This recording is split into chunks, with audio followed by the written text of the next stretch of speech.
വിദ്യാർത്ഥി ഷോക്കേറ്റ് മരിച്ച തേവലക്കര ബോയ്സ് ഹൈസ്കൂളിലെ സൈക്കിൾ ഷെഡ് അനധികൃതമെന്നാണ് മൈനാഗപ്പള്ളി പഞ്ചായത്ത് പ്രസിഡന്റ് വർഗീസ് തരകൻ പറയുന്നത്.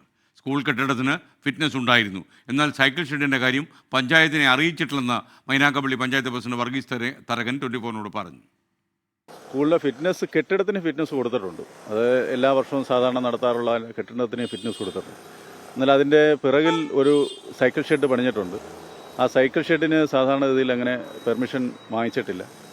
സത്യത്തിൽ അത് വാങ്ങിക്കേണ്ടായിരുന്നു. ഇപ്പോൾ 3 ഫേസ് ലൈൻ പോകുമ്പോൾ സ്വാഭാവികമായിട്ട് ഇത്തരത്തിൽ അധികൃതർ, പ്രത്യേകിച്ച് KSEBയും സ്കൂൾ മാനേജ്മെൻറ്റ് ഇത് കാര്യക്ഷമമായി ശ്രദ്ധിക്കേണ്ടതായിരുന്നു.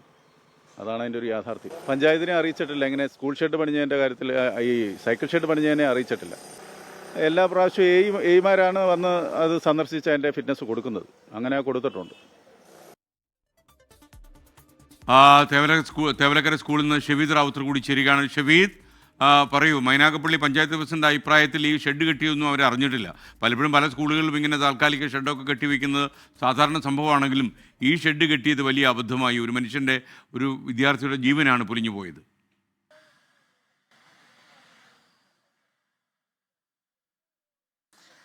ഒരു സ്റ്റേറ്റിന്റെ സിസ്റ്റത്തെ സംബന്ധിച്ചോളം അത്യന്തം നാണക്കേടാണ് അങ്ങോട്ടും ഇങ്ങോട്ടും ഒരു വിഷയത്തിൽ ഒരു കുട്ടിയുടെ ജീവൻ നഷ്ടമായി അങ്ങോട്ടും ഇങ്ങോട്ടും ഇവർ ഈ പഴി ചാരുന്ന സംഭവം. എനിക്ക് പിന്നിൽ കാണുന്ന ഈ സ്കൂളിന്റെ ഷെഡ്, ഇതിന്റെ നിർമ്മാണത്തെ ചൊല്ലിയാണ് ഇപ്പോൾ ഈ തർക്കങ്ങൾ അത്രയും നടക്കുന്നതിൽ 2 പ്രധാനപ്പെട്ട കാര്യങ്ങളുണ്ട്.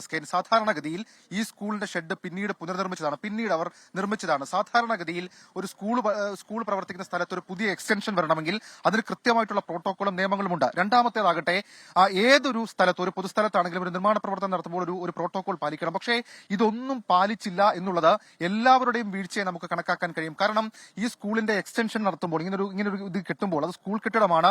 അക്കാര്യത്തിൽ ഒരു ഏതെങ്കിലും തരത്തിലൊരു ശ്രദ്ധ കൊടുത്തില്ല എന്നുള്ളത് സ്കൂൾ PTA മാനേജ്മെന്റിന്റെ അതേപോലെ തന്നെ പ്രധാന അധ്യാപികയുടെ അടക്കം വീഴ്ചയാണ്. അതേസമയം അത് അറിഞ്ഞിട്ടില്ല എന്ന് പറയുന്നത് തദ്ദേശ വകുപ്പിന്റെയും തദ്ദേശ സംവിധാനങ്ങളുടെയും വീഴ്ചയാണ്. കാരണം ഇക്കാര്യത്തിലൊക്കെ നിരീക്ഷണം നടത്തേണ്ട ഉത്തരവാദിത്തം തദ്ദേശ സ്വയംഭരണ സംവിധാനങ്ങൾക്കുണ്ട്. ആ രീതിയിലുള്ള അവരുടെ ഒരു നിരീക്ഷണം അക്കാര്യത്തിൽ അവരുടെ ഭാഗത്തു നിന്നും ഉണ്ടായിട്ടില്ല എന്നുള്ളത് സത്യമാണ്. പക്ഷേ നിലവിൽ ഇപ്പോൾ അവർ പറയുന്ന വിവരം കറക്റ്റാണ്. അതായത് ഇതിന്റെ എക്സ്റ്റൻഷൻ സംബന്ധിച്ചിട്ട് ഒരു വിവരവും അത് പഞ്ചായത്തിനെ അറിയിച്ചിട്ടില്ല. മൈനാഗപ്പള്ളി പഞ്ചായത്ത് പ്രസിഡന്റ് വർഗീസ് തരകൻ തന്നെയാണ് നമ്മളോട് ഇക്കാര്യം വ്യക്തമാക്കിയിട്ടുള്ളത്. അതേസമയം കെട്ടിടത്തിന് ഫിറ്റ്നസ് ഉണ്ട്, ഇതിന് ഫിറ്റ്നസ് ഇല്ല. ഇതാണ് അപകടത്തിലേക്ക് നയിച്ചതെന്നുള്ള കാര്യവും വ്യക്തമാണ്. അതേസമയം ഇങ്ങനെ ഒരു സംവിധാനം പ്രവർത്തിക്കുമ്പോൾ 3 മാസത്തിലൊരിക്കൽ കൃത്യമായിട്ടുള്ള നിരീക്ഷണം നടത്തണമെന്ന KSEB പ്രോട്ടോക്കോളുകളും KSEB നിയമങ്ങളും അക്കാര്യത്തിൽ പാലിക്കപ്പെട്ടിട്ടില്ല എന്നുള്ളതും ഏറ്റവും ശ്രദ്ധേയമായിട്ടുള്ള കാര്യം. ഏതായാലും ആ രീതിയിൽ ഇപ്പോൾ മനുഷ്യാവകാശ കമ്മീഷന്റെ അദ്ദേഹവും ആവർത്തിച്ച് പറഞ്ഞിട്ടുണ്ട്. ഇത് ഒറ്റ നോട്ടത്തിൽ വീഴ്ചയെന്ന് മനസ്സിലാക്കാൻ കഴിയും. കാരണം 2 പ്രധാനപ്പെട്ട കാര്യമുണ്ട്. ഒന്ന്, നമുക്ക് ഈ ദൃശ്യങ്ങളിൽ കാണാൻ സാധിക്കുന്നത് പോലെ തന്നെ ഒരു ഗ്യാപ്പ് ഉള്ളൊരു സ്ഥലമുണ്ട്. ഈ ഗ്യാപ്പിന്റെ ഏതൊരു ഭാഗത്തുകൂടി ഈ കുട്ടി കയറി വരുന്നത് നമ്മൾ ഇന്നലെ കണ്ടതാണ്.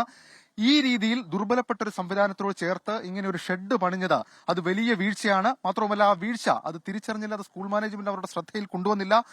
അത് പരിഹരിക്കാൻ തദ്ദേശ സംവിധാനങ്ങളും വിദ്യാഭ്യാസ വകുപ്പും ഒന്നും ഇടപെട്ടിട്ടില്ല എന്നുള്ളത് സ്വാഭാവികമായും വലിയ വീഴ്ചയാണ്. വിദ്യാഭ്യാസ മന്ത്രി തന്നെ ഇക്കാര്യത്തിൽ കർശന നടപടിക്കുള്ള നിർദ്ദേശം നൽകിയതായും നമുക്കിപ്പോൾ വിവരം ലഭിക്കുന്നുണ്ട്. റാവുത്തറാണ് തേവലക്കര ബോയ്സ് ഹൈസ്കൂളിൽ നമുക്കൊപ്പം ചേർന്ന്.